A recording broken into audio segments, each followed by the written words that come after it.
আসসালামু আলাইকুম। বলেন।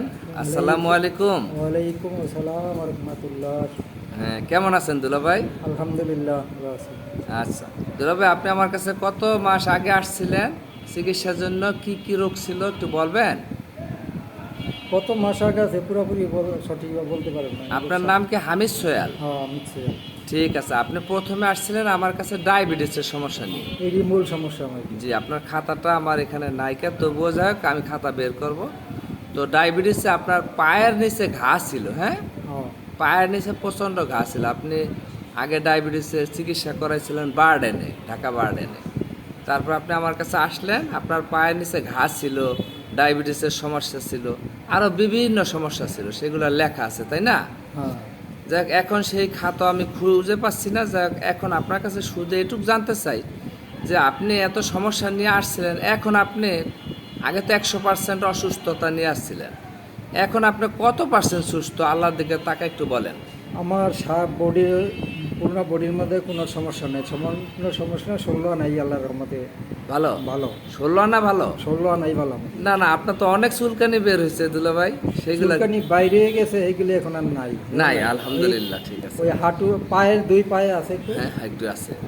আর আপনার পায়ের তলায় বা পায়ের পাতায় যেই স্কিন যেটা ডেঞ্জারাস ছিল ডায়াবেটিসের প্রকট অবস্থায়, সেইখানে কিন্তু কাটার একটা চিন্তা ভাবনা আসতেই পারতো। তো সেই পায়ের পাতায় কি আছে সেই না, চর্মরোগগুলা? এগুলি কিচ্ছু নেই। দেখি তো। কিচ্ছু এই নেই। যে ছিল, আল্লাহর রহমতে ভালো হয়ে গেছে না? ভালো হয়ে গেছে, ঠিক হ্যাঁ। আছে, ওকে। এগুলি ভালো হয়ে গেছে। এই যে এইটা এই যে একটা ঘাড়ের মতো কালো কালো এই হয়ে যে গেছে। কালো হয়ে বের হয়েছিল এগুলো, হ্যাঁ, এগুলি ভালো হয়ে গেছে। এখন ভালো হয়ে গেছে আলহামদুলিল্লাহ, এখানে আর নাই। আর আপনার এই যে ঘাড়ে ছিল, এই ঘাড়ে কিছুটা ছিল, সেটা কি এখন আছে? এটা কিছুটা আছে। চর্মরোগ, হ্যাঁ? চর্ম না এটা। ওটা কি? অন্য যে ঘাড়ের ব্যথাটা ওইটা আছে। ব্যথাটা? চর্মরোগের বলতে কিছু হয় না। চর্মরোগ এখন আর নাই, চর্মরোগ থেকে আপনি মুক্ত পাইছেন। ইনশাল্লাহ। এখন হালকা একটু দুই রানে আছে চুলকায়, ঠিক আছে, ওটা যাবে ইনশাল্লাহ। ঠিক আছে দুলা ভাই, ওকে, আসসালামু আলাইকুম। ওয়ালাইকুম আসসালাম ওয়া রাহমাতুল্লাহ। আউযুবিল্লাহি মিনাশ শাইতানির রাজিম, বিসমিল্লাহির রহমানির রহিম। ধন্যবাদ জানাচ্ছি একাডেমি অফ রিয়েল হোমিওপ্যাথির আমার শ্রদ্ধা সকল ডাক্তারদেরকে। ধন্যবাদ জানাচ্ছি একাডেমির বাইরে আমার শ্রদ্ধা সকল ডাক্তারদেরকে। ধন্যবাদ জানাচ্ছি উপস্থিত সম্মানিত ডাক্তার ভাই ও বোনদেরকে। এই রোগীটার নাম হামিদ সোয়াল। এই রোগীটার পরিচয়টা আগে দিয়ে নেই। এই রোগীটা হচ্ছে 1.5 বছর পূর্বে আমি একটা সফল কেস দেখাইছি। তার নাতি, আপন নাতি, 17 দিনের বাচ্চা, সে 99% মৃতপ্রায় অবস্থা ছিল, ইউটিউবে দেওয়া আছে। হাসপাতাল থেকে ফেরত দেওয়া, বিভিন্ন ডাক্তাররা ফেরত দিয়েছে, অ্যালোপ্যাথি চিকিৎসায় ভালো হয়নি। সে 99% মৃত অবস্থায়। তার কাকা ইতালি থেকে শাহেদ মামা আমাকে ফোন দিয়ে বলল আমার ভাতিজাকে বাঁচান। আমি বললাম বাঁচানোর মালিক আল্লাহ। আমি সেই কেসটা হাতে নিয়েছি। নেওয়ার পরে আলহামদুলিল্লাহ আল্লাহ আমার মাধ্যমে সেই রোগীটাকে সম্পূর্ণ সুস্থ করে দিয়েছেন। আর এ হচ্ছে তার আপন দাদা, রোগীর নাম হচ্ছে হামিদ সোয়াল, বয়স 65 বছর। এর যে প্রেজেন্ট কমপ্লেন সেগুলো ছিল ডায়াবেটিস 18.5। সে বারডেনে চিকিৎসা করত তার মেয়ের বাসায় থেকে। তার মেয়ের বাসা ঢাকা গাজীপুরে। তো সেখান থেকে বারডেনে বলা বলি হয়েছিল তার এই গ্যাংরিং, পায়ে যে গ্যাংরিং, এটা কাটার একটা ব্যবস্থা বা মাংস কাটার একটা ব্যবস্থা আলোচনা হয়েছিল। সে সেই খবর শুনে ভয়ে তার মেয়ের বাসায় চলে আসে। তার ছোট ছেলে ইতালি থেকে শাহেদ ভাগিনা, সে আমাকে বলল মামা ফোনে যে আমার আব্বার তো এই অবস্থা, আমার আব্বার ট্রিটমেন্ট আপনি হাতে নেন। আমি প্রথমে নিতে চাইনি। তখন সে বলল যে না, আমার আব্বা আপনাকে দিয়ে চিকিৎসা করবে, কারণ আমার ভাতিজাকে আপনার মাধ্যমে সুস্থ হয়েছে, আল্লাহ পাক রাব্বুল আলামিন সুস্থ করাইছেন, এই জন্য আমার আব্বা আমার চিকিৎসাটা আপনি করেন। তখন আমি হঠাৎ করে তাকে জিজ্ঞাসা করলাম আপনার আব্বা কেমন মানুষ?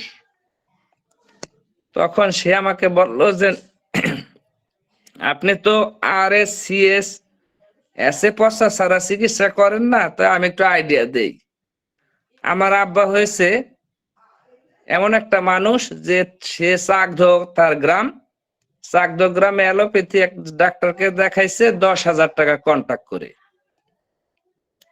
ডায়াবেটিস সহ বিভিন্ন রোগের জন্য সে ওষুধ খাইছে 10,000 টাকা। তো সে ভালো হয় নাই। ভালো না হওয়ার কারণে ওই চাকদ বাজারের সমস্ত মুরব্বীদেরকে নিয়ে দরবার বসায়। দরবার বসায় ওই অ্যালোপ্যাথি চেম্বার বা ডাক্তার যাই হোক তার কাছ থেকে 10,000 টাকা সে ফেরত নেয়। চুক্তি তো ওরকমই বলা ছিল। তো এই আইডিয়াটা শাহেদ মামা আমাকে তার বাবার ব্যাপারে আমাকে আগেই অবগত করে। তো তখন আমি পরের দিন তাকে আসার জন্য দেই, অ্যাপয়েন্টমেন্ট দেই যে ঠিক আছে কালকে সকালে আমার বাসার চেম্বারে আপনার আব্বাকে পাঠাবেন।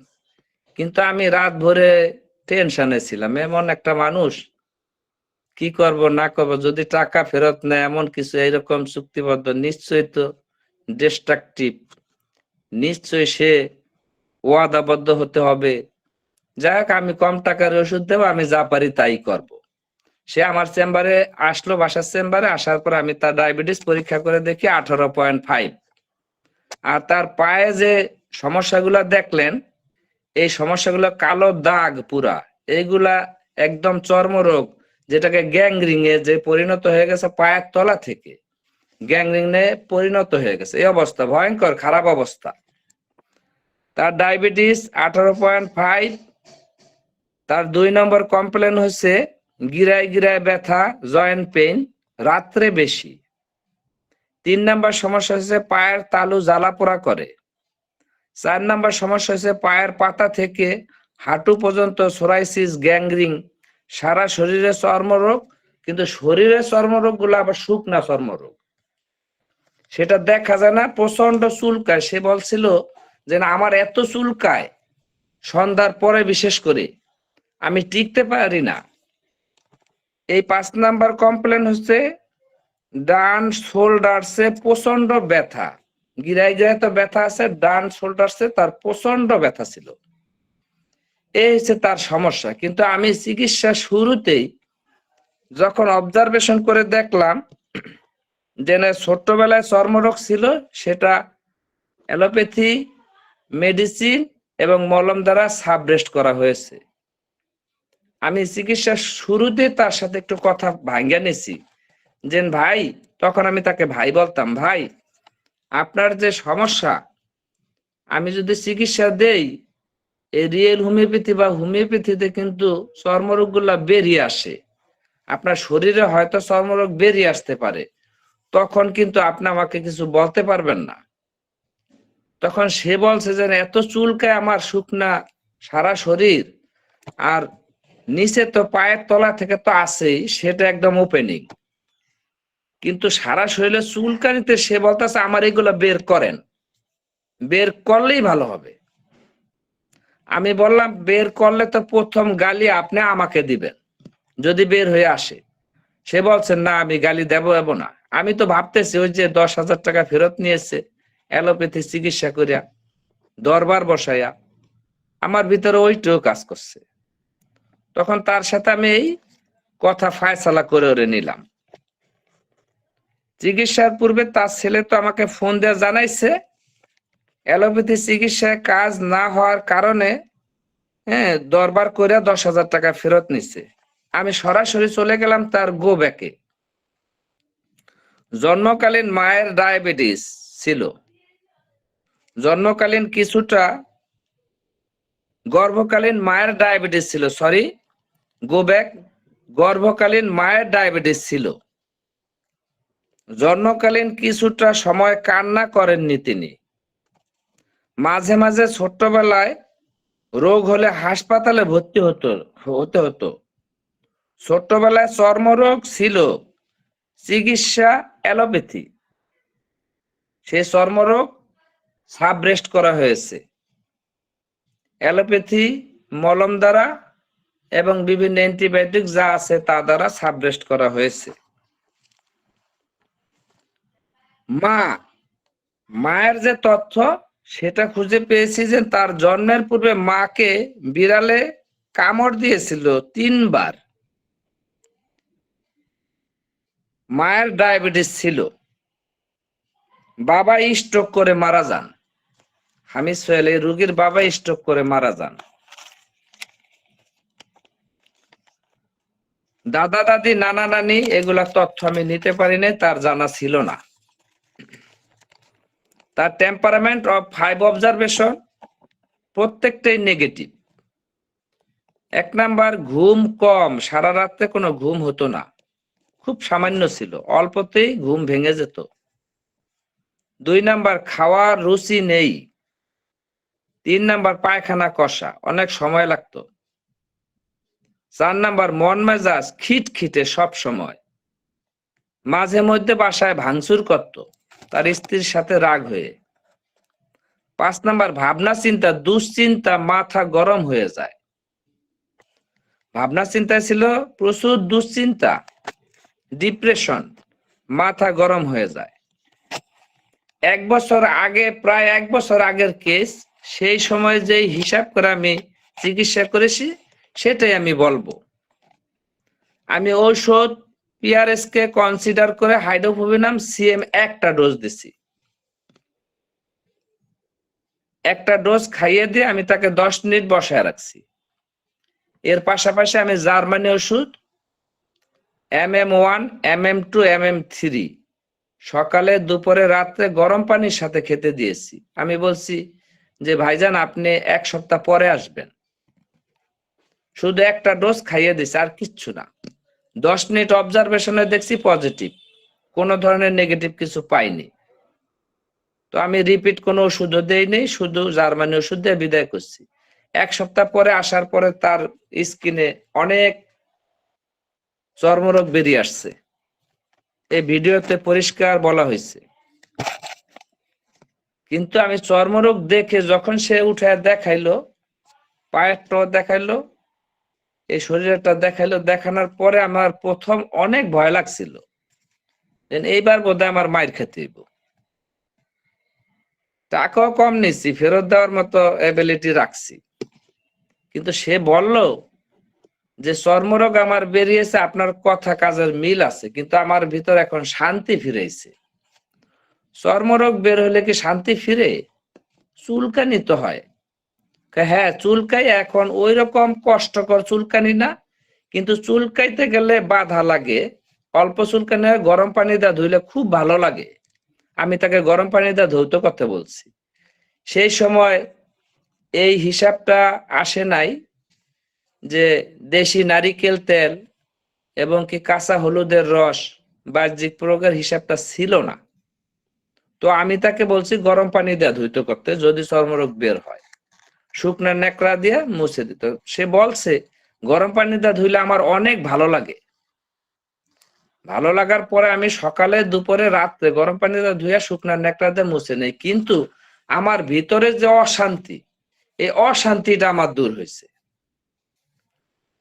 তখন আমি তার ঘুম, খাওয়া, পায়খানা, মন মেজাজ, ভাবনা চিন্তার অবজারভেশন নিয়ে দেখলাম হ্যাঁ মোটামুটি সিওসিটিপির দিকে স্পষ্ট উন্নতি নয়, অস্পষ্ট উন্নতি। তবে সে আমাকে বারবার বলছে আমার এখন একটু শান্তি লাগে। আমি তাকে পরবর্তী ডোজ দিলাম হাইড্রোফোবিনাম 15 কাপিং করে। আমি সিএম কাপিং করিনি, কিন্তু হাইড্রোফোবিনাম 15 আমি 10 নাম্বার কাপিং করে দিয়েছি, একটা ডোজ খাইয়ে দিছি। পাশাপাশি তাকে 18, 20, 22, 24 পর্যন্ত দিয়ে দিছি। আর জার্মানি ওষুধ 3, 4, 5 পর্যন্ত দিয়ে দিছি। আমি বলছি যে আমাকে, আপনার, তার নিজের মোবাইল চালায় না, তার ওই পুতের বউ এবং মেয়ে চালায়। বলছি যে এই নাম্বারে ফোন দিয়ে ওষুধ খাবেন। ওই 10 কাপিং করে আমি সমস্ত ওষুধগুলা তাকে দিয়েছি 15 ml শিশিতে, যাতে সে একটা ওষুধ 3 ডোজ বা 4 ডোজের বেশি খেতে না পারে। সেটাও 3 দিন 4 দিন পর পর বলছি। সেই হিসাব করে সে খেয়েছে। খাওয়ার পরে সে আমার কাছে আসলো, আসার পরে বলল যে না, আমার চর্মরোগ অনেক বেরিয়েছে, এখন কমছে। কিন্তু ওই কমাটা আমার চোখে কমা মনে হচ্ছে না, আমার ভিতরে থর থর করে কাঁপ শুরু হচ্ছে। তখন প্রথম দিন নিয়েছিলাম তার কাছে আমি 900 টাকা। এবার তো সে ঘুমের ব্যাপারে বললো আমার টানা খুব ভালো একটা ঘুম হয়, আমার খাবার রুচিও ফিরে আসছে, এখন আমি খাইতে পারি। আমি বলছি চিনি মিষ্টি যা ডায়াবেটিসে নিষেধ করা হয়েছে, আপনাকে বারডেন হাসপাতাল থেকে সম্পূর্ণ নিয়ম আপনাকে পালন করতে হবে। সে পালন করছে, তার রুচি ফিরে আসছে, তার পায়খানার কোষ্ঠকাঠিন্য তার অনেকটাই ভালোর দিকে। এইবার আমি তাকে ওষুধ দিলাম 1300 টাকার। সে আমাকে 1500 টাকা দিল। দেওয়ার পর আমি বললাম আমার কাছে তো 200 টাকা খুচরা নাই দেখতেছি। তখন সে বলল না 200 টাকা ফেরত দেওয়া লাগবে না। আমি বললাম না না এটা তো দিতে হবে। কয় 200 টাকা আপনার 2 মেয়ের জন্য বোনাস। আমি খুশি হয়ে আপনার 2 মেয়েকে দিলাম 100 200 টাকা। এর কারণ আমি দেখলাম যে মানুষটা অ্যালোপ্যাথির দোকানে দরবার করে 10,000 টাকা ফেরত নিছে, সেই মানুষটা আমাকে বকশিস দিয়ে গেল আমার মেয়েদেরকে। তার মনের ভিতরে আনন্দ এবং কি তার চুলকানি বেরিয়ে আসছে, তাতে সে খুশি, কিন্তু সে আমাকে জানালে এখন আস্তে আস্তে কমতেছে। এই অবস্থায় আমি তার ট্রিটমেন্ট চালায় গেলাম খুব সূক্ষ্মভাবে, খুব অবজারভেশন করে করে। আমি একসাথে বলি বিধায় এটা একসাথে মনে করবেন না, অবজারভেশন ছাড়া কোনো ওষুধ আমি দেই নাই। পরবর্তীতে আমি তাকে সোরাই নামে গেলাম। আমি হাইড্রোফোবিনাম 24 পর্যন্ত গিয়েছিলাম। 24 পর্যন্ত গিয়ে 200-03-01 হয়ে বেরিয়ে আসছি। বেরিয়ে আসার পর আমি সোরাইনাম সিএম দিয়েছি কাপিং করে, এগুলো সবই কাপিং করে দিয়েছি। যেহেতু চর্মরোগ সেক্রেশন হচ্ছে, সেক্ষেত্রে আমাকে সতর্কতার সাথে কিন্তু অ্যাডমিনিস্ট্রেশন অফ মেডিসিন ওই সময়ের সিএমএই ছিল। এখনকার প্রসিডিউর ভিন্ন, কিন্তু ওই সময় সিএম এর প্রচলনই ছিল, আমি তাই করছি। তো সোরাইনাম সিএম দিলাম, 15 দিলাম, 18 দিলাম। আর নিম্ন শক্তি আমি তাকে 200 এবং 03 দিয়ে দিই, যে আপনি যদি সমস্যা বেশি বেড়ে যায় তাহলে আমাকে কিন্তু জানাবেন। সে সেই নিয়মেই খেয়েছে, কিন্তু ফোন টোন কিছু দেয় নাই। সে আমাকে পরবর্তী অবজারভেশনে 18 পর্যন্ত যখন গিয়েছে তখন আমি ফোন দিতে বলছি। 18 পর্যন্ত যাওয়ার পর ফোনে দিছে, ফোন দেওয়ার পরে বলছে আমার এইবারও ওষুধ খাওয়ার পরে বের হয়েছিল, কিন্তু এখন আবার কমতির দিকে। আমি বললাম ঠিক আছে, আপনার ঘুম, খাবারের রুচি এবং পায়খানা, মন মেজাজ কি রকম, ভাঙচুর করেন এখন? ভাঙচুর এগুলো এখন রাগ টাগ তেমন করি না, মাঝে মধ্যে রাগ কন্ট্রোল করতে পারি না। সে ছেলেদের সাথে, পুতের বউদের সাথে, তার স্ত্রীর সাথে তার একটু ঝামেলা লেগেই থাকে, বাইরের মানুষের সাথেও কিছু কিছু হয়। এইটা তার তেমন একটা পরিবর্তন হয়নি, কিন্তু মাথা গরম হওয়াটা তার হয়েছে। পায়ের, হাতে পায়ের তালুতে যে জ্বালা পোড়া ভাবটা ছিল সেটা কমেছে, তার সব প্যাথোলজির দিকটাই কমেছে, কিন্তু চর্মরোগ বেড়েছে শরীরে, কিন্তু পায়ের দিকটা কমতে শুরু করছে খুব সুন্দরভাবে। পায়ের দিকটা যখনই কমতে শুরু করছে তখনই আমার ভিতরে প্রাণ আসছে, কারণ ওইটাই তো মেন জায়গা যেখানে ওপেনিং বেজে সোরাইসিস বা গ্যাংগ্রিন নিয়েছিল। ওইটা খুব কঠিন একটা জায়গা, ওখানে গরম পানি দেওয়া ধৌত করা হয়েছে।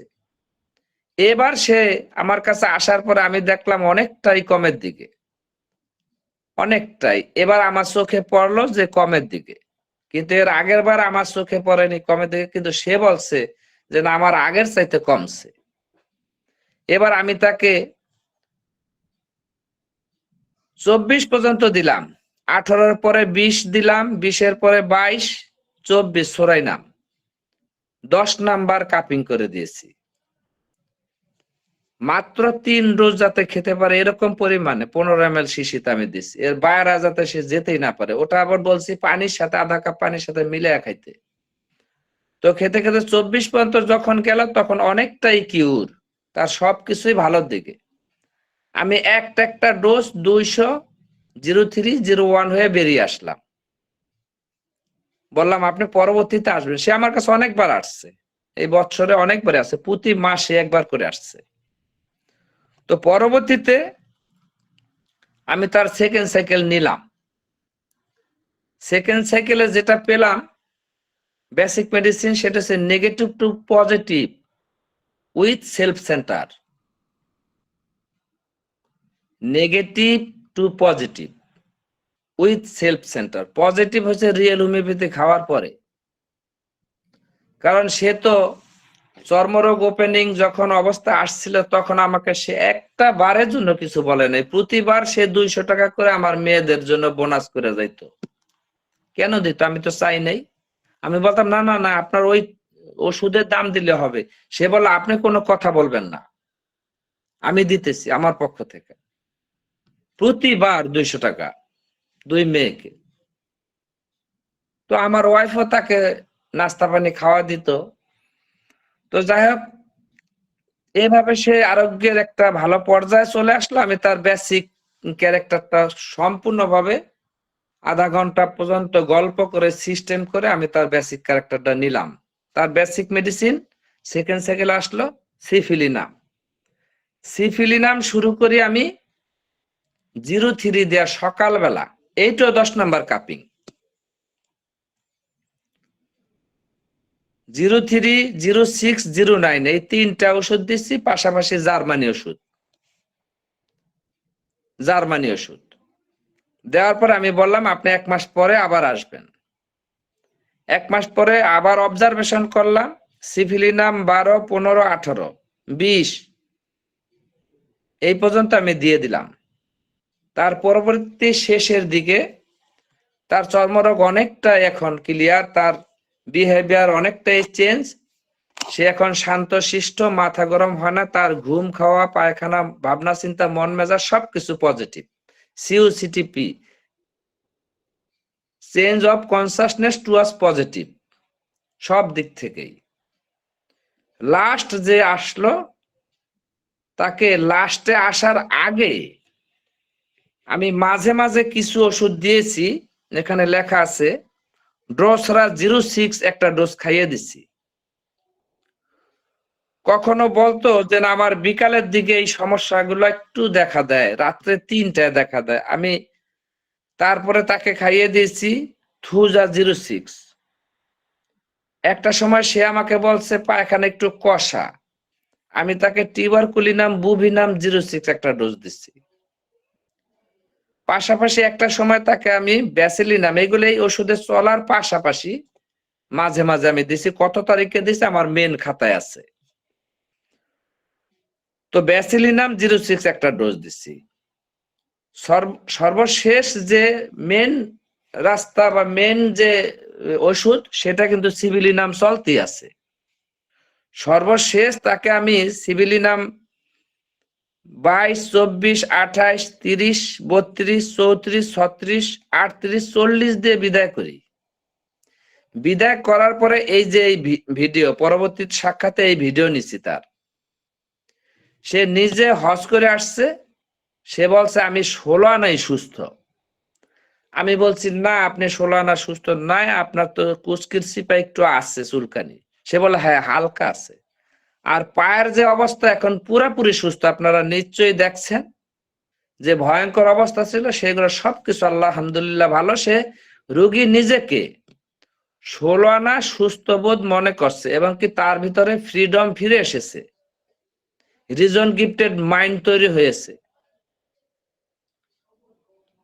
সর্বশেষে তাকে আমি সোরাই নামের 03 একটা ডোজ এবং 06, 09 এই একটা একটা করে ডোজ বলছি যে 10 দিন পরে পরে খাবেন সকালবেলা। 06 একটা ডোজ, 09 একটা ডোজ, আর 12 একটা ডোজ লাস্ট। এইটু আমি 10 নাম্বার কাপিং করে দিছি। এই পর্যন্ত এসে রোগীর সফলতার চূড়ান্ত কাহিনী আপনারা ভিডিওতে দেখেছেন যে রোগী নিজেই বলছে আমি 16 আনাই সুস্থ। ধন্যবাদ সকলকে। আমার বলা এবং বোঝার মাঝে ভুল ত্রুটি হতেই পারে, তাই সকলেই ক্ষমা সুন্দর দৃষ্টি দিয়ে দেখবেন। আল্লাহ হাফেজ। আসসালামু আলাইকুম ওয়া রাহমাতুল্লাহ।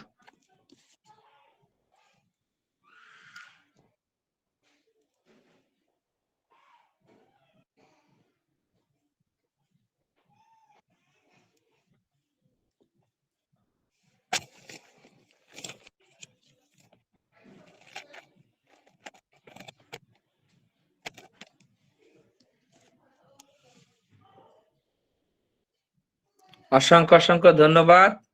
কেউ কিছু প্রশ্ন করবেন? ধন্যবাদ রমেশ খান স্যার।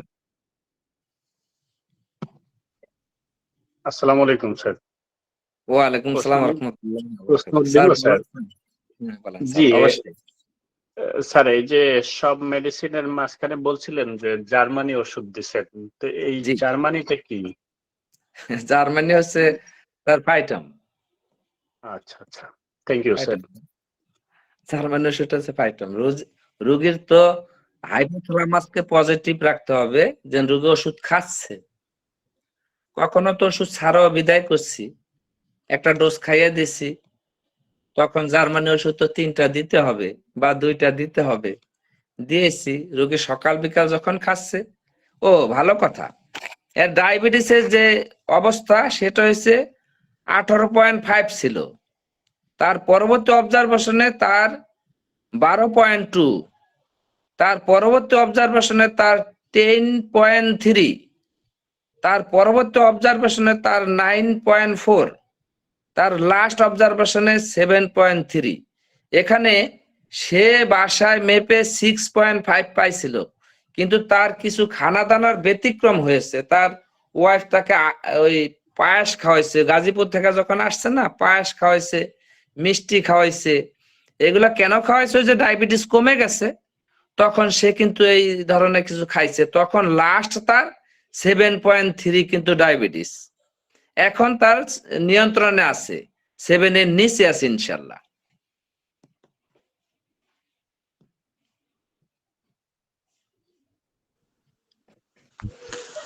হ্যালো কালাম ভাই, আদাব। আদাব। ভালো আছেন? জি স্যার, ভালো আছে। আপনি ভালো আছেন স্যার? আচ্ছা, হ্যাঁ আছি। ওই আপনি যে বললেন যে অনেকে রুগীর সন্ধ্যায় বা রাত্রিতে তার চুলকানি বেড়ে যেত, এই জন্য থুজা দিচ্ছেন, এটা কি ওই জন্য দিচ্ছেন, রাতে বাড়ার জন্য?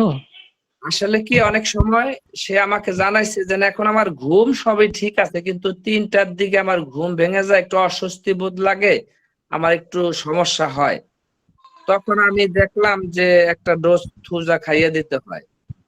রাত্র 3টায়, বিকাল 3টায় অ্যাগ্রাভেশন যে মডালিটির মধ্যে, এখানে কিন্তু মাঝে মাঝে কিছু ওই অ্যাপ্লিকেশন করতে হয়। 6টা ট্রু ডিজিজ তো সবার মধ্যে আছে স্যার। সবার মধ্যে আছে, হ্যাঁ। কখনো কখনো ওই ওই মডালিটি বিবেচনা করে ওষুধ প্রয়োগ করতে হয়, আমি করি স্যার। এটা আপনারও আচ্ছা, করবেন বিশেষ বিবেচনা। জি, স্যার, ধন্যবাদ আমি কি স্যার। আরেকটু প্রশ্ন করার সুযোগ পাবো? জি স্যার, অবশ্যই অবশ্যই। স্যার, আশরাফ এখানে হোসেন। বলা হয়েছিল যে যখন আপনার ওই ফার্স্ট উইকের পরে যে তার অ্যালার্জিটা ভালো, ওখানে নারিকেল তেল এবং কাচ্চি হলুদ ব্যবহার করার পরামর্শটা দিয়েছিলেন, জি বা দিতে ভুলে গেছিলেন না কি যেন বলছিলেন, যাই হোক। না স্যার। এখানে গরম পানি ধুইলে ভালো লাগে, এবং তার বৃদ্ধিটা রাতে। জি তো সেই হিসাবে তো যেহেতু তার জ্বালাও আছে, জি। তো অনেকটা আর্সেনিকের তো কিছুটা এখানে মিল পাওয়া যায়। তো হ্যাঁ আর্সেনিক না দিয়ে আপনি তো ওই ইসের হাইড্রোফোবিনিয়ামই চালায় গেছিলেন সম্ভবত। জি স্যার, আপনি ঠিক বলছেন। আপনার প্রশ্ন অত্যন্ত যৌক্তিক। আমি আপনাকে আমার অন্তরস্থল থেকে অসংখ্য ধন্যবাদ জানাচ্ছি। ক্লাসিক্যাল এটা। ব্যাপারটা হচ্ছে, ওটা হচ্ছে ক্লাসিক্যাল চিকিৎসা। এখন আমি হাইড্রোফোবিনামের মধ্যে কেন ওইগুলা পেলাম?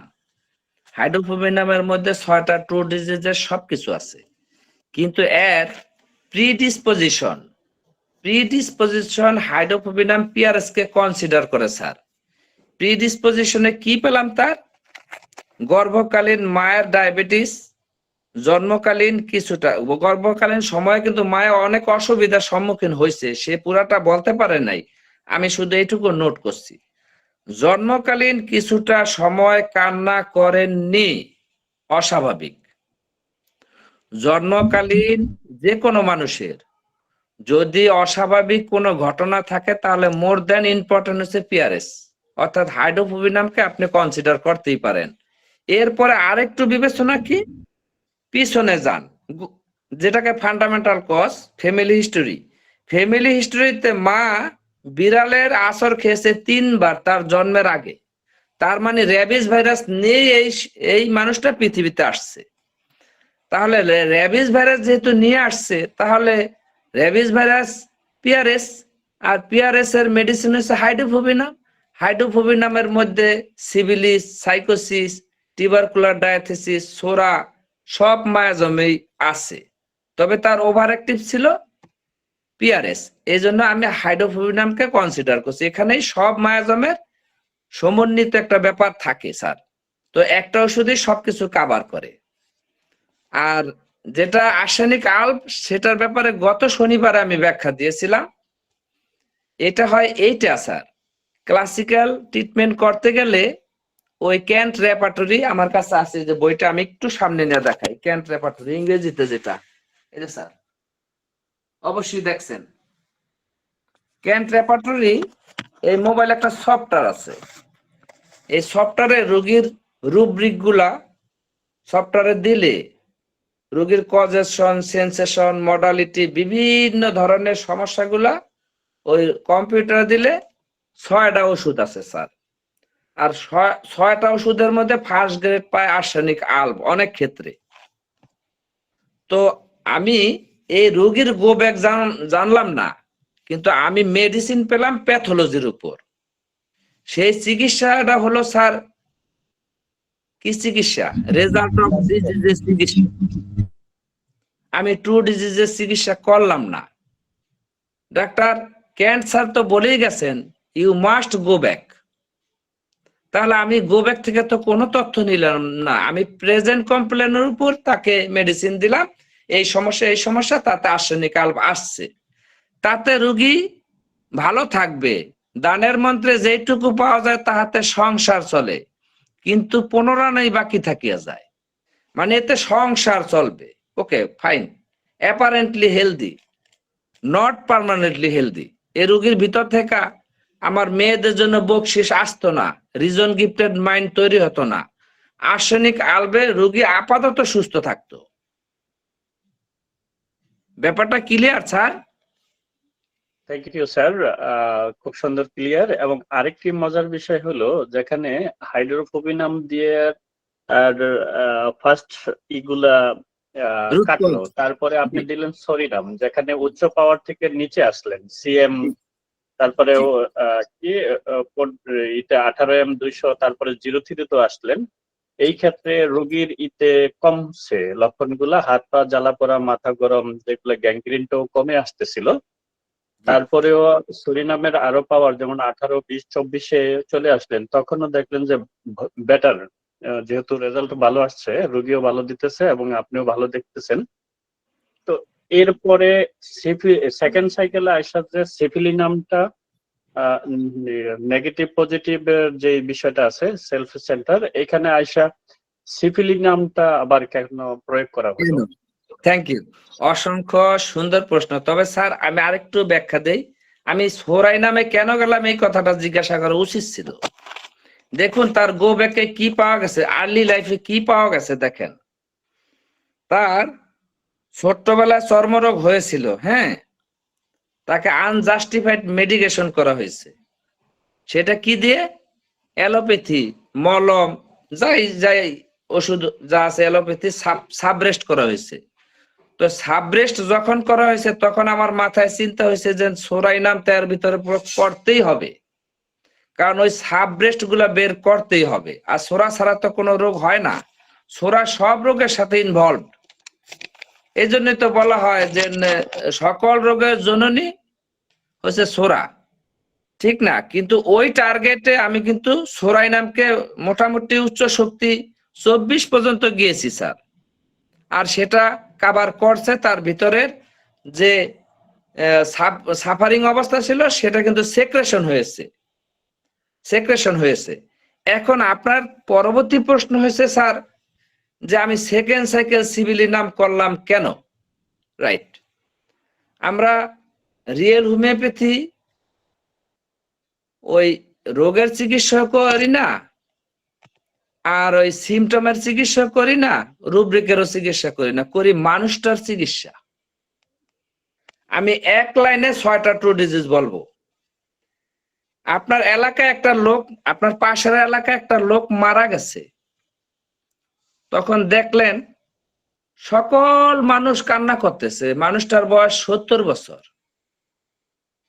আপনি জিজ্ঞাসা করলেন কি ব্যাপার, এই এলাকার লোক সবাই কোলাপস, সবাই কাঁদতেছে কেন, কান্না করতেছে কেন?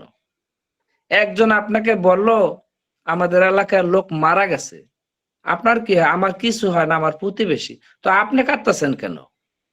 আরে মানুষটা জীবনের শুরু থেকে, আর্লিয়েস্ট পার্ট অফ লাইফ থেকে 70 বছর পর্যন্ত মানুষটা এত ভালো ছিল, এত ভালো ছিল যে আমরা চোখের পানি ধরে রাখতে পারছি না। মানুষটা এত ভালো ছিল, যাকে বলা হয় খুব ভালো, ভেরি প্লয়েড। এই মানুষটার জীবন দর্শন হয়েছে পজিটিভ টু পজিটিভ। এই মানুষটার একটা দিকে পাবেন deep attachment, only mother, father, sister, brother, mobile, laptop, একটা না একটা ডিপ অ্যাটাচমেন্ট থাকবে। অ্যাটাচমেন্ট 3 প্রকার। এই হচ্ছে একটা স্বার্থ ছাড়া, আরেকটা হচ্ছে ছাড়া ছাড়া, আরেকটা হচ্ছে এই ফাঁক। তো এই মানুষটা এত ভালো ছিল যে তার বেসিক ক্যারেক্টার চেঞ্জ হয় নাই, পজিটিভ টু পজিটিভই রয়ে গেছে। তাহলে মানুষটার কি পেলাম? Positive PRS. ওই যদি পজিটিভ পিআরএস পাইতেন তাহলে তার সেকেন্ড সাইকেলের মেডিসিন হতো হাইড্রোফোবিনাম, পিআরএস কে কনসিডার করে। এই গেল 1। 2, এলাকায় লোক মারা গেছে, আপনার পাশের বাড়ির এলাকায় লোক মারা গেছে। এখন আপনি দেখলেন এক একজনে মুস্কি মুস্কি হাসে, তখন বললেন যে ভাই কি ব্যাপার, আপনারা মুস্কি মুস্কি হাসতেছেন, আপনাদের ঈদের দিন মনে হচ্ছে? তখন বলল ভাই আমাদের এলাকায় মারা গেছে, এই জন্য আমরা হাসতেছি। কেন? ও খুব খারাপ ছিল, ওর 70 বছর বয়স, ও খুব খারাপ ছিল, কালকে পর্যন্ত আমার স্ত্রী শান্তিতে ছিল না ওর জ্বালায়। অর্থাৎ ভয়ঙ্কর নেগেটিভ। হরিবল। এই মানুষটা জীবন দর্শন আর্লিয়েস্ট পার্ট অফ লাইফ থেকে প্রেজেন্ট লাইফ পর্যন্ত 70 বছর পর্যন্ত মানুষটা ভয়ঙ্কর খারাপ। এমন লোক কি সমাজে আছে না? আছে স্যার? জি স্যার, আছে। তাহলে মানুষটার নেগেটিভ টু নেগেটিভ, ভয়ঙ্কর, খারাপ টু খারাপ, এতই খারাপ যে তার বেসিক ক্যারেক্টার চেঞ্জ হয় নাই। সে খারাপ ছিল, খারাপ রয়েই গেছে। তাহলে সে হবে নেগেটিভ পিআরএস। তার সেকেন্ড সাইকেলের মেডিসিন আসতো হাইড্রোফোবিনাম। পিআরএস এর 2টা দিক, পজিটিভ আর নেগেটিভ। এই গেল 2টা দিক। এখন আসুন, মানুষটা ছোটবেলায় পাশের গ্রামে আপনার লোকটা মারা গেছে, 70 বছর বয়স। মানুষ বলা বলি করতেছেন না ছোটবেলাও ভালোই ছিল, কিন্তু বন্ধু বান্ধবদের সাথে মিলে বিয়ে শাদীর পরে ওনা খারাপ হয়ে গেছে। Positive to negative, basic character কি চেঞ্জ হয়েছে স্যার? Yes sir. জি আছে না? এরকম লোক আছে না? Positive to negative. ছোট্টবেলায় না বাবা মায়ের বাধ্যগত ছিল, খুব ভালো ছিল ছেলেটা, পজিটিভ পিআরএস, কিন্তু ওনা বন্ধু বান্ধবদের সাথে মিলে বা বিয়ের পরে ওনা নেগেটিভ হয়ে গেছে। ও ভিতরে ভিতরে অনেক খারাপ কাজ করে, যা ওর বউ জানে বা ওর ফ্যামিলির লোক জানে, আর কেউ জানে না, ভেজা বেড়াল। এই মানুষটা যদি ইন্ট্রোভার্ট হয়, এই মানুষটা বেসিক ক্যারেক্টার চেঞ্জ হয়েছে পজিটিভ টু নেগেটিভ উইথ সাসপেসিয়াসনেস। মানুষটার ভিতরে সন্দেহ। কেন? ও তো একটা জিনিস বোঝে যে না, আমি ছোট্টবেলায় ভালো ছিলাম কিন্তু এখন আমি খারাপ হয়েছি গোপনে গোপনে, আল্লাহ ছাড়া তো আর কেউ জানে না, এ তো প্ল্যানিং করে। আর আমার রাগ থাকতো আমি কাউকে দেখাই না, যত রাগ দেখাই ফ্যামিলির মধ্যে, কিন্তু বাইরে আমি ভিজা বেড়াল। এই মানুষটা সেকেন্ড সাইকেল হচ্ছে সাইকোসিস। যদি সে ইন্ট্রোভার্ট থাকে তাহলে সে থুজার পেশেন্ট। আর যদি এক্সট্রোভার্ট হয়, রাগ সব জায়গায় দেখায়, সবকিছু ঠিক আছে, পজিটিভ টু নেগেটিভ উইথ সাসপেসিয়াসনেস, সন্দেহ প্রবণ। যদি এক্সট্রোভার্ট হয় তাহলে তার সেকেন্ড সাইকেলের মেডিসিন হবে মেডোরিন। আর যদি ইন্ট্রোভার্ট হয় তাহলে তার সেকেন্ড সাইকেল হবে সাইকোসিস বিবেচনায় থুজা অক্সিডেন্টালি। স্যার ক্লিয়ার এই পর্যন্ত? আসি এই সিভিলিসকে কেন গ্রহণ করলাম? এই মানুষটার সাথে আলাপ আলোচনা করে যেটা পেলাম সেটা হচ্ছে ভয়ঙ্কর দুষ্টু ছিল ছোট্টবেলায়, ভয়ঙ্কর খারাপ ছিল। যে কোনো পরিবেশে বা যে কোনো কারণে সে ওই অবস্থা থেকে, খারাপ অবস্থা থেকে সে ভালোর দিকে চলে আসে। 5 ওয়াক্ত নামাজি হলো, তার ভিতরে বাড়ি করার স্বপ্ন আছে, তার ভিতরে স্বার্থ প্রবণতা আছে, সে নেগেটিভ থেকে পজিটিভ হয়েছে, সে 5 ওয়াক্ত নামাজি হয়েছে, সে হাজি হয়েছে, কিন্তু তার ভিতরে তার একটা স্বপ্ন আছে যেটা কি আমার ওইটা হলে ভালো হতো, আমার ওইটা দরকার, ওইটা দরকার, ওইটা দরকার।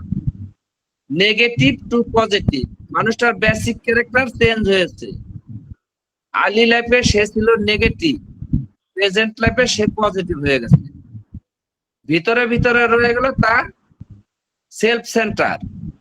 তো নেগেটিভ টু পজিটিভ মানুষটার জীবন দর্শন উইথ সেলফ সেন্টার। এই মানুষটা সেকেন্ড সাইকেলে সিভিলিস কর্তৃক বিবেচিত হবে। বেসিক মেডিসিন সিভিলিস, সিভিলি নাম syphilis, second cycle, basic medicine সিভিলি নাম। স্যার বোঝা গেছে? আরো কয়েকটা বলি। দোষে গুণেই মানুষ, মানুষটা ছোটবেলায় দোষ করত বাবা মায়ের কাছে, কিন্তু এলাকার মানুষের কাছে সে ভালো মানুষ, কেননা সে উদার প্রকৃতির, কসমোপলিটন হ্যাবিট, গরিবদেরকে দান করত। এই দানটার ব্যাখ্যা আবার একদিন দেব, কি কিরকম দান করে। গরিবদেরকে দান করত, তার ক্রিয়েটিভিটি ছিল, ঘড়ি বানানো, পুতুল বানানো, ঘর বানানো, এরকম তার ক্রিয়েটিভিটি ছিল, এখনো আছে। সে ট্রাভেলিং, ভ্রমণ প্রিয়, কিন্তু উদ্দেশ্য একটাই, গরিবদেরকে দান করার জন্য সে ঘোরে। আর সিভিলিস ঘোরে স্বার্থের জন্য, আমার ওইটা কিনতে হবে, ওই জিনিসটা আমার অল্প দামে আমার বাসায় আনতে হবে, আমি এটা এই করবো, এই করবো, এই করবো। আর টিউবারকুলিনাম, টিডি, পিটিডি, পোস্ট টিউবারকুলার ডায়াথেসিস, যারা টিডির পেশেন্ট তারা কিন্তু ছোট্টবেলায় এরকম থাকে, পরবর্তীতে সে ট্রাভেলিং এবং কি দানশীল আরো বেড়ে যায়। তাকে টিডি আর সিভিলিসকে আলাদা করার জন্য একটা প্রশ্ন, আপনি কি বাজারে যান? হ্যাঁ যাই। গরিবদেরকে কি টাকা টুকা দেন? হ্যাঁ দেই। কেমন দেন? আরে বাজারে 1000 টাকা নিয়ে গেল, ওই 3 জন গরিব পেলে 10 টাকা 10 টাকা 30 টাকা দেই, 1000 টাকা রেখে দিই, আমার বাজার করা লাগবে না। সিভিলিস। আর টিডি কি করে? টিডি এই কাজ করে যে আমি তো গরিবদেরকে পাইলি সব টাকা দেই, অনেক দিন আমি খালি ব্যাগ নিয়ে বাজারে গেছি, বাজার থেকে বাসায় আসছি, কেন? আমি গরিব পাইলে সব টাকা দিয়ে দিই, আমার পরনের পোশাকটাও দিয়ে দিই। দিস ইজ টিডি, পিটিডি, পোস্ট টিউবারকুলার ডায়াথেসিস। এতটাই যে দান করে নিজেকে সে আনন্দিত বোধ মনে করে, নিজে না খেয়ে অন্যকে খাইয়ে সে আনন্দিত বোধ মনে করে, সে গর্বিত হয়, সে তৃপ্তি পায়, নিজে না খেয়ে অন্যকে খাওয়াইতে পারলে সে তৃপ্তি পায়। আরেকটা, ছোটবেলা থেকেই ক্যাওটিক, ক্যাজুয়াল, বিশৃঙ্খল, ক্যাজুয়াল, গুরুত্বহীন, কোনো কাজে তার গুরুত্ব নাই। খাওয়ার সময় খাওয়া নাই, নাওয়ার সময় নাওয়া নাই, শোয়ার সময় শোয়া নাই, পড়ার সময় পড়া নাই। সে একদম বিশৃঙ্খল, ক্যাওটিক, ক্যাজুয়াল, ফরএভার, সব সময়ের জন্য। এই জন্য সে বাবা মায়ের গালি খায়, তারপরে তাকে সে আবার বিয়ে করতে অনেক সময় নেয়, সে তো গুছাইতে পারে না, বিয়ে করানোর পরে বউয়ের গালি খায়, বউয়ের বাচ্চা যে সন্তানের গালি খায়, তারপরে পুতের বউর গালি খায়, সারা জীবন সে গালি খেয়ে যায়। এর একটু কথার ঢং আছে, জিজ্ঞাসা করবেন আপনার নাম কি? এই আমার নাম ডাক্তার আশরাফুল ইসলাম, এই টানটা সে দিবে, একটু মানে ই করে। জিজ্ঞাসা করবেন আপনি কি করেন? তার আবার কিছু কথা থাকে, অনেক হাইলাইটের কথা থাকে, খুব গর্বিত কথা থাকে, আমি এই করব, এই করব, এই করব, এই করব, ইন্ডাস্ট্রি করব, এই করব, অনেক গল্প থাকে। সেই গল্পের মাঝে আপনি যদি জিজ্ঞাসা করেন আপনি কি করেন? আমি ভাইয়ের দোকানে, চায়ের দোকানে একটু সময় দেই, দিন শেষে আমাকে 100 টাকা দেয়। তাহলে আপনি যে এত কিছু করবেন, আপনি তার জন্য কি প্রস্তুতি নিয়েছেন? না, আমি তো বলছি আসলে প্রস্তুতি নেওয়ার সময়ই পাই না। একে বলা হয় এক কথায় ভাদাইম্যা। ওই ভাদাইম্যা মানুষটাই হচ্ছে সোরা। আর এর ভিতরে সব সময় ওই পাপ চিন্তা, কুচিন্তা এগুলা কাজ করে। যদি সঙ্গী পেয়ে যায় তাহলে সোরা থেকে সিভিলিসে আইসা পড়ে। সঙ্গী পেয়ে গেলে সে তারপর জোরপূর্বক ভাবে যায়, সিভিলিসে আইসা পড়ে। গোপনে গোপনে গেলে সাইকোসিসে জায়গা। এগুলোর বিস্তারিত ব্যাখ্যা আছে স্যার। আরেকটা রয়ে গেছে, সেটা হচ্ছে পিটিএস, পোস্ট ট্রমা সিনড্রোম। মানুষটা ছোট্টবেলায় কোনো রোগ ছিল না, এরকম রোগী পাবেন। আপনার কি সমস্যা? আমার এই সমস্যা, এই সমস্যা, এই সমস্যা। আচ্ছা ঠিক আছে, এটা কত বছর যাবত? আমার বিয়ের আগে না ডাক্তার সাহেব আমি খুব ভালো ছিলাম, আমি যৌবনবতী মহিলা ছিলাম, আমার কোনো রোগ ছিল না। আমি না বিয়ের পর থেকে আমার যত রোগ ভোগ। কেন? এই কেনর বড় দাম। কেন জানেন না? আমার শ্বশুর শাশুড়ি, ননদ, দেবর, আমার হাজবেন্ড পর্যন্ত আমাকে অত্যাচার করছে, নিপীড়ন করছে, আঘাত করছে। ওই মনের কষ্ট পেতে পেতে পেতে পেতে আমি আজকে শেষ। কার্বোবেস কি? কাঠ থেকে, গাছ থেকে কাঠ, কাঠ থেকে কয়লা। ওই মানুষটার জীবন ওই রকম দপদপানি একটা গাছ ছিল, জোয়ান ছিল, তার কোনো রোগ ছিল না, কিন্তু তাকে কষ্ট পেতে পেতে পেতে পেতে তাকে কয়লা বানায় দিছে। সিন্স নট ওয়েল বিং, আমি সেই থেকে ভালো নেই। কোন থেকে? শ্বশুর শাশুড়ি, আমার হাজবেন্ড, অথবা উল্টো হতে পারে আমার স্ত্রীর কারণে আমি ভালো নেই, আমার বাবা মায়ের কারণে আমি ভালো নেই, আমার ভাই বোনদের কারণে আমি ভালো নেই। কেন? বিয়ের পরে আমাকে আলাদা করে দিচ্ছে, অতগুলা মানুষের সামনে আমাকে অপমান করছে, আমাকে আঘাত করছে, আমি সেই থেকে ভালো নেই। জানেন, আমাকে অনেক মেরেছে, আমি প্রতিবাদ করতে পারিনি, আমার ভিতরে এই কষ্ট জমা। ছোটবেলায় আমার মা মারা গেছে, আমি অন্যের আমার বন্ধুদের মা বাবাকে দেখেছি আদর করতে, কিন্তু আমার মায়ের আদর আমি পাইনি। জানেন ডাক্তার সাহেব, আমার সেই কষ্টটা ভিতরে চাপা আছে। সেই কষ্ট থেকে আমার এত রোগ। আমি রোগী ছিলাম না, আমি পরিস্থিতির কারণে রোগা হয়েছি। সিন্স নট ওয়েল বিং, সেই থেকে ভালো নেই। PTS, post trauma syndrome, medicine কার্বোভেস। ধন্যবাদ স্যার, অনেক বলেছি। অসংখ্য ধন্যবাদ স্যার। স্যার আরেকটা প্রশ্ন করবো কি, না কারো প্রশ্ন থাকলে নিয়ে নেন, যদি না থাকে তাহলে। আমি একটা প্রশ্ন করব। জি আমার সালাম ভাই, আপনি যে ওই হাইড্রোফোবিনাম দিলেন, হায়ার পোটেন্সি দিয়ে শুরু করলেন, সরিনাম শুরু করলেন, কিন্তু সিপ্লিমেন্ট সেকেন্ড সাইকেল আপনি 03 দিয়ে শুরু করলেন কেন? বেসিক মেডিসিন সবসময় নিম্ন শক্তি থেকে শুরু হয়। আচ্ছা আচ্ছা। আমার উচিত ছিল 01 দিয়ে, এখন হলে আমি 01 দিয়ে শুরু করতাম। সেই সময় এক বছর পূর্বে তো, হ্যাঁ, সেই সময় 03 দিয়ে শুরু। হায়ার পোটেন্সি দিলে কি অ্যাগ্রাভেশন হতো?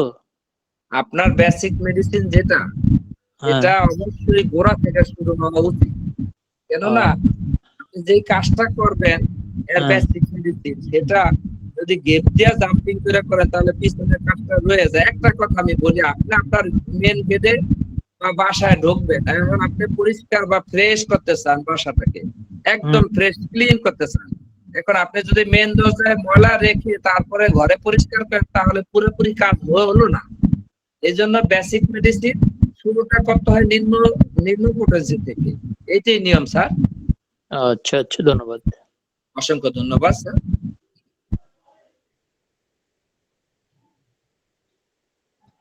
স্যার তো সিফিলিনাম তো বেসিক মেডিসিন, এরপরে ড্রোসেরা, থুজা, টিউবারকুলিনাম, বেসিলিনাম, এই মেডিসিন গুলা তো 06 দিয়ে শুরু করলেন, এটা 03 নয় কেন?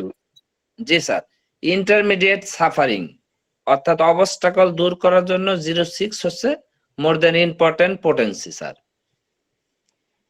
Thank you sir.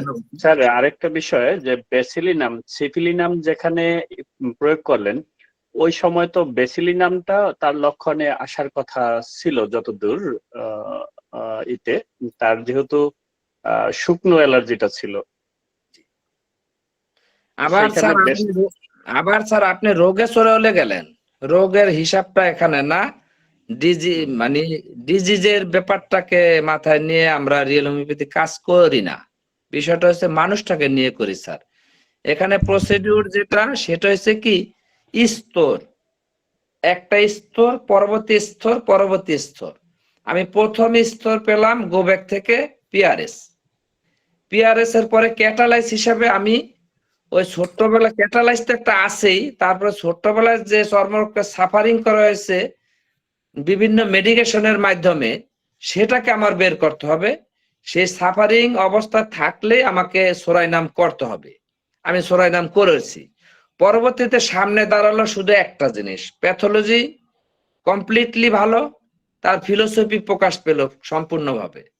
তো ফিলোসফিতে কিছু ডিপ রোগগুলা থাকে ওইগুলোও কিন্তু ভালো হয়ে যায় যখন তার basic medicine, curative medicine, personalised medicine দেওয়া হয়। সেই জন্য আমি তার সেকেন্ড সাইকেলকে 100% কনফার্ম করেই সিভিলিনাম আমি প্রয়োগ করছি স্যার। আমি কোনো রোগের উপর ভিত্তি করে দেইনি স্যার। ওকে স্যার, তো ড্রোসেরা, থুজা, টিউবারকুলিনামের পাশাপাশি কি সিফিলিনামটা চলতে থাকবে আনটিল আপনার 40 পাওয়ার পর্যন্ত? না, যেই মেডিসিনের আপনার অবস্থাটা বেশি পাবেন সেটা ঘুরাবেন। আমি তো তার বেসিক মেডিসিনটাই সিভিলিনামকে আমি কনসিডার করছি বেসিক মেডিসিন। সেখানে যত পোটেন্সি উপরের দিকে যাচ্ছি ততই ভালো, যত যাচ্ছি ততই ভালো। না, আমি প্রশ্নটা করছিলাম সিফিলিনাম 03 দেওয়ার পরে ড্রোসেরা 06 আসলো। না, আমি সিভিলিনাম 03 পরে ড্রোসেরা দেইনি স্যার। ড্রোসেরা দিয়েছি শেষের দিকে, আপনার হইল গিয়া যখন সিভিলিনাম 22 ছিল সেই সময় সম্ভবত একটা ডোজ। 22 এর পরে তো ড্রোসেরা 06 দিলেন, তারপরে থুজা দিলেন, এর পাশাপাশি কি সিফিলিনাম চলতেছিল না ওইটা ওখানে স্টপ ছিল? যেদিন, হ্যাঁ সুন্দর প্রশ্ন, যেদিন আমি ড্রোসেরা দিয়েছি সেদিন ওই মেডিসিনটা বন্ধ ছিল। তারপরের দিন কি সিভিলিনটা আবার চলতে থাকবে? তারপরের দিন, জি স্যার, জি জি জি। আর এই ড্রোসেরা থুজা কি একটা থেকে আরেকটা কতদিন পরে গ্যাপ ছিল, কতদিন গ্যাপ থাকে? এক সপ্তাহ, ওই যে মাসে মাসে চেঞ্জ হয়েছে। আর আমি ওই ড্রোসেরা দিয়েছি 1 মাস পরে অবজারভেশন করেছি, 24 ঘন্টা পরে অবজারভেশন করে আবার সিভিলিনামে যেতে বলেছি। আবার যখন আমি থুজা দিয়েছি তখন 24 ঘন্টা পরে আবার ফোনে অবজারভেশন করে তখন আমি আবার তাকে সিভিলিনামে যেটা আসছিল সেটাই চলছে। আবার তাকে টিবারকুলিনাম, সে বলছিল আমার কোষ্ঠকাঠিন্য একটু বেশি, ইদানিং কালে আমি টিবারকুলিনাম বুভিনাম খাইয়ে দিয়ে 24 ঘন্টার পরে অবজারভেশন করেছি। এর মাঝে কোনো ডোজ যায় নাই, শুধু জার্মানি ওষুধ গেছে। এরপরে আবার তাকে ওই পোটেন্সি গুলো দিছি যেটা রানিং ছিল সেটা। তারপরে সে একটা সময় সবকিছু বিবেচনা করে তার একটু কাশের সমস্যা একটু দেখা দিয়েছিল, যে আমার একটু কাশির সমস্যা, বুকটার ভিতরে একটু ঘ্যার ঘ্যার ঘ্যার ঘ্যার করে। তখন তাকে আমি ব্যাসিলিনামের একটা ডোজ দেই 06। এটা বড় খাতায় বিস্তারিত বর্ণনা আছে স্যার, বলতে গেলে অনেক সময় লাগে। ওই কারণের উপর আমি তখন ব্যাসিলিনাম 06 একটা ডোজ দিচ্ছি। মূল কথা হচ্ছে স্যার, আপনার একে আমাদের শরীয়তপুর থেকে ঢাকা যদি একটা ট্রেন যায় তো ট্রেনে প্রথমে কে ওঠে স্যার?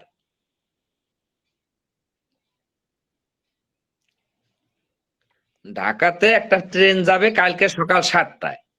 এখন আজকে রাত্রে থেকে শুরু করে ওই সকাল পর্যন্ত প্রথমে ট্রেনে কে ওঠে? পরিচ্ছন্নতা, ড্রাইভার উঠবে, হেল্পার উঠবে। না, পরিচ্ছন্নতা করতে ক্লিনার উঠবে। তারপরে ট্রেনে বিভিন্ন যাত্রীরা উঠবে এবং নামবে, তাই না? কিন্তু ড্রাইভারের জায়গায় ড্রাইভার কিন্তু ঠিক থাকে, ড্রাইভার উঠবে নামবে না। তো এখানের মূল ড্রাইভার হচ্ছে সিভিলিনাম, আর মাঝামাঝি যারা উঠছে নামছে তারা ড্রোসেরা, থুজা, টিবারকুলিনাম, বুভিনাম, ব্যাসিলিনাম। একদম সহজ স্যার। এটা করার জন্য পুরোপুরি বোঝার জন্য আপনাকে 6 মাসের যে কোর্সটা আমাদের যে জানুয়ারিতে চালু হচ্ছে, হ্যাঁ, SBRH, এই কোর্সে ভর্তি হলে স্যার এইটুকু পুরাটা আপনারা পেয়ে যাবেন একদম বিস্তারিত। এগুলো বিভিন্ন ব্যাখ্যা, এই ব্যাখ্যাগুলো 6 মাসের মধ্যে আপনাদেরকে কমপ্লিটলি এই প্রশ্নের সম্মুখীন হতে হবে না। কমপ্লিটলি ইনশাআল্লাহ আপনারা বুঝতে পারবেন কখন কোন জায়গায় কোন পোটেন্সি অবজারভেশনে, এই টোটাল A to Z একটা প্যাকেজ। এই প্যাকেজটা যদি আপনারা পান না, সংক্ষিপ্ত কথাগুলো বুঝতে সহজ হবে স্যার, তখন আপনি আমাদেরকে বোঝাবেন ইনশাআল্লাহ। আশরাফ স্যার মনে হয় নতুন। জি জি নতুন। আশরাফুল স্যার নতুন এজন্যই রিয়েল হোমিওপ্যাথির বিষয়টাকে সে তো নেয় নাই বা জানে না, এই জন্যই প্রশ্ন করছে। আচ্ছা, আর কে কিছু প্রশ্ন করবেন? ধন্যবাদ ডাক্তার আশরাফুল স্যার। তারা আমাকে আশরাফুল স্যার, আপনাকে অসংখ্য ধন্যবাদ। অনেকেই কমেন্টস করতেছেন, তারা একটু কথা বলুন। আমাদের গোলাম মোস্তফা স্যার আছেন?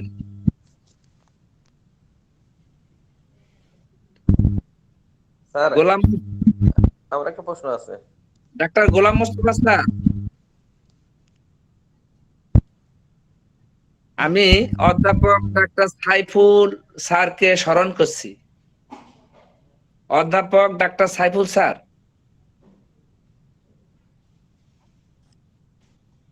আসসালামু আলাইকুম। ওয়ালাইকুম সালাম রাহমাতুল্লাহ। স্যার আপনি, হ্যাঁ আপনি চলে আসেন, কিন্তু আমি আরেকজনকে খুঁজি স্যার। ধন্যবাদ স্যার, বলেন। এখন আমাকে বলছেন না আরেকজনকে বলছেন? গতদিন আছে ডাক্তার অধ্যাপক ডাক্তার সাইফুল ইসলাম স্যার, আপনি আছেন? প্লিজ কথা বলুন। আসসালামু আলাইকুম। আসসালামু আলাইকুম। ওয়ালাইকুম সালাম ওয়া রাহমাতুল্লাহি ওয়া বারাকাতুহু। আপনি কেমন আছেন স্যার? এক্সিলেন্ট এক্সিলেন্ট, অসাধারণ অসাধারণ। কথাটা বোধহয় 1 লক্ষ বার আজকের বলা দরকার, কারণ এরকম একটা মানে খুবই ক্রিটিক্যাল কেস, এবং আপনি অতি সরলভাবে মানে চিকিৎসা দিয়া রিয়েল হোমিওপ্যাথির জয় এবং সাফল্যকে আরো নিশ্চিত করেছেন, এবং রিয়েল হোমিওপ্যাথির একটা আলাদা অবস্থান আপনি ইয়ে করেছেন আর কি, একটা অবস্থা নির্ধারিত করেছেন। তো তারপরে আজকের আপনি একজন মানে একটা পুরো ক্লাসও নিয়েছেন, যাতে মেডিসিন গুলোর ক্যারেক্টার এবং মেডিসিনের অ্যাডমিনিস্ট্রেশন অফ মেডিসিন, এটা আসলে এই যে আজকের ইয়েটা খুবই ভালো হইলো এবং এফেক্টিভ, এবং বিশেষ করে যারা নতুন, আমরা তো ধরেন এসব বিষয়ে জানলেও তারপরেও ঝালাও হওয়া উচিত। তারপরেও আমাদের অনেক সময় গ্যাপ থাকে, কিন্তু আপনার এই কেসগুলোর মাধ্যমে আমরা 2টা জিনিস শিখতে পারি। একটা হলো মানে একটা সফলতার কাহিনীতে আমরা উৎসাহিত হই, ইন্সপায়ার হই, মোটিভেটেড হই। আর একটা হলো যে এই বিষয়গুলো, যেসব বিষয়গুলো ওই যে আপনি ফার্দার অ্যাডমিনিস্ট্রেশন অফ মেডিসিন কিংবা এই যে ফিলোসফি বা ইত্যাদি ইত্যাদি, কোন মেডিসিনের পরে কোন মেডিসিন কেন হইলো ইত্যাদি ইত্যাদি, যে খুঁটিনাটি বিষয়গুলো যে উপস্থাপন করেছেন, এটা আমার মনে হয় আজকের অংশগ্রহণকারী 35 জন দেখছি, হয়তো আরো বেশি আছে। তো এরা সবাই উপকৃত হয়েছে, এবং আপনার এই ক্লাসগুলো আসলে খুবই ইফেক্টিভ, এবং আমার মনে হয় আপনার ক্লাসগুলো আরো বেশি বেশি হলে আমরা সবাই উপকৃত হতে পারি, এবং আপনার এই ক্লিনিক্যাল যে এক্সপিরিয়েন্সটা, প্র্যাকটিক্যাল এক্সপিরিয়েন্সটা আমরা সবাই শেয়ার করলে আমাদের সবাই মানে এক্সপার্টিস শার্পেনিং হতে পারে, এবং এক্সপার্টিস আরো ডেভেলপ হতে পারে। সুতরাং আমার অনুরোধ থাকবে এই যে রিয়েল হোমিওপ্যাথি অথরিটির প্রতি, যে আপনার এই ক্লাসগুলোর জন্য বিশেষ করে এই ইফেক্টিভ ডিসকাশন অ্যান্ড সফল কেসগুলো যেন আরো বেশি বেশি দেখানো হয়, যাতে আমরা পার্টিসিপেন্ট আরো বেশি বেশি উপকৃত হতে পারি। তো আমি সংক্ষেপ করলাম। আপনাকে অনেক অনেক ধন্যবাদ, জাযাকাল্লাহু খাইরান, এবং অংশগ্রহণকারী সকলকে অনেক অনেক ধন্যবাদ। ওই যে নতুন একজন যে আলাপ করছেন, উনি আলাপ করছেন, হয়তো নতুন বিষয়ে আলাপ করেছেন, এই জন্য আমাদের অনেকের কাছে হয়তো মনে হয়েছে যে এত এইসব কথা বলে। তো যেহেতু নতুনরা এই আলাপ মানে প্রশ্ন করছেন বিধায়ী, কিন্তু আমরা আবার মানে ঝালাও হওয়ার মানে পুনঃ মানে লার্নিং এর মানে রিলার্নিং এর একটা সুযোগ তৈরি হয়েছে।